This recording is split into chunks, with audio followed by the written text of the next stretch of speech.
Good morning students, welcome back in our online class. Today is our Hindi turn. So students, open your page number 70 of your Hindi book.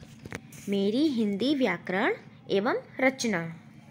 तो आज हम लोग हिंदी व्याकरण में chapter 18 पढ़ेंगे और chapter का नेम है पत्र लेखन। तो आज हम लोग पत्र लिखना सीखेंगे। पत्र लेखन भी एक कला है। इसके माध्यम से संदेशों व विचारों को एक स्थान से दूसरे स्थान तक पहुंचाया जाता है। यह संवाद वहन का एक सस्ता, सरल व लोकप्रिय साधन है। तो बच्चों, ये जो पत्र लेखन है, ये पत्र जैसे कि एक स्थान से दूसरे स्थान तक अपने विचारों को, अपने संदेशों को पहुंचाने के लिए इस्तेमाल किया जाता है। जैसे कि इस टाइम हम लोग व्हाट्सएप के ज़रिए, इंटरनेट के ज़रिए हम लोग मैसेज को पहुंचाते हैं अपने परिवार वालों को, अपने फैमिली को एक स्थान से दूसरे स्थान तक। वैसे ही पत्र के ज़रिए भी हम लोग संदेशों को पहुंचा सकते हैं। विषय: पत्र लिखते समय निम्नलिखित बातें ध्यान में रखनी चाहिए। पहला, पत्र में विचारों को क्रम से प्रकट करना चाहिए जिससे पढ़ने वाले पर उचित प्रभाव पड़े। पत्र की भाषा सरल व शिष्ट हो एवं विषय संक्षिप्त व स्पष्ट हो। आप पत्र को अगर लिखते हो तो हर एक वर्ड्स क्लियर होने चाहिए और किस सब्जेक्ट पर आप लिख रहे हो वो भी क्लियर होनी चाहिए। लेख साफ सुथरा हो, जो लेटर आप लिख रहे हो वो बिल्कुल अच्छे से लिखा हो, कोई मिस्टेक उसमें ना हो। नाम व पता साफ शब्दों में उपयुक्त स्थान पर लिखा हो। मतलब कि अगर हम पत्र लिखते हैं तो उसका एड्रेस बिल्कुल क्लियर होना चाहिए। अगर एड्रेस में कोई भी मिस्टेक होगा तो पत्र जो है, लेटर जो सही स्थान पर नहीं पहुंच पाएगा। तो हम पत्र लिखते हैं। सबसे पहले हम लोग पढ़ते हैं, बीमारी के कारण अवकाश के लिए प्रधानाचार्य को प्रार्थना पत्र।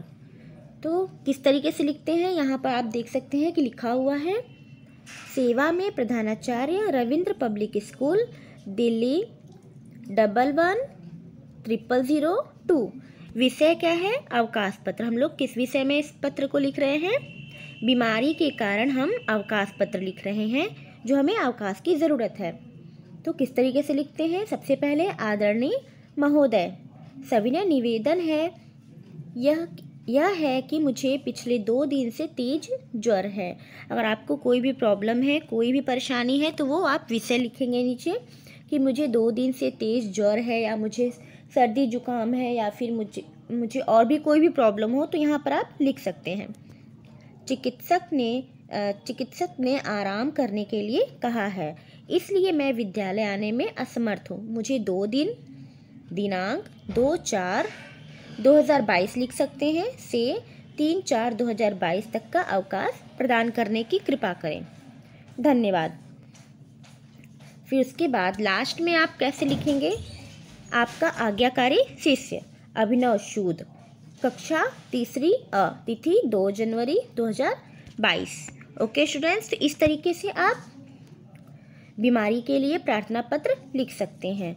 अब अगला देखते हैं, जन्मदिन का निमंत्रण देते हुए सखी को पत्र लिखना है।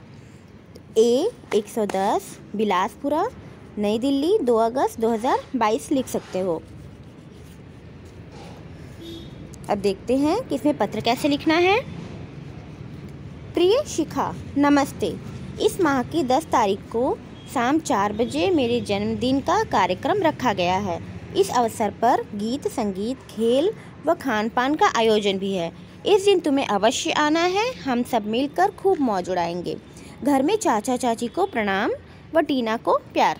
तुम्हारी सखी अनुभा। इस तरीके से किसी को भी लेटर लिख सकते हैं। अब ये है अभ्यास। दिए गए विषयों पर पत्र लिखिए।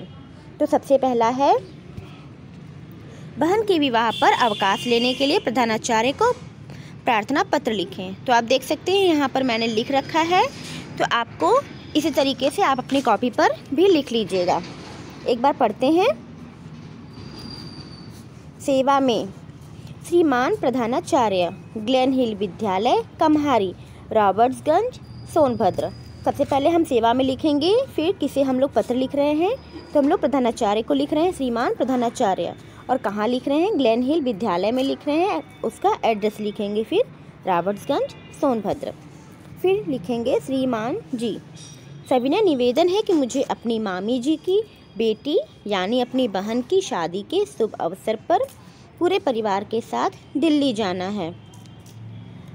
अतः आपसे निवेदन है कि मुझे दिनांक 31/1/2022 से लेकर 2/2/2022 तक का अवकाश प्रदान करने की कृपा करें। यहाँ पर आप देख सकते हैं कि लिखा है बहन के विवाह पर अवकाश लेने के लिए प्रधानाचार्य को प्रार्थना पत्र लिखना था। तो बहन की शादी के लिए अवकाश पत्र लेने के लिए ये हम लोगों ने लिखा है। तो इसे भी आप अपने इस कॉपी में लिख लीजिएगा, बुक में लिख लीजिएगा।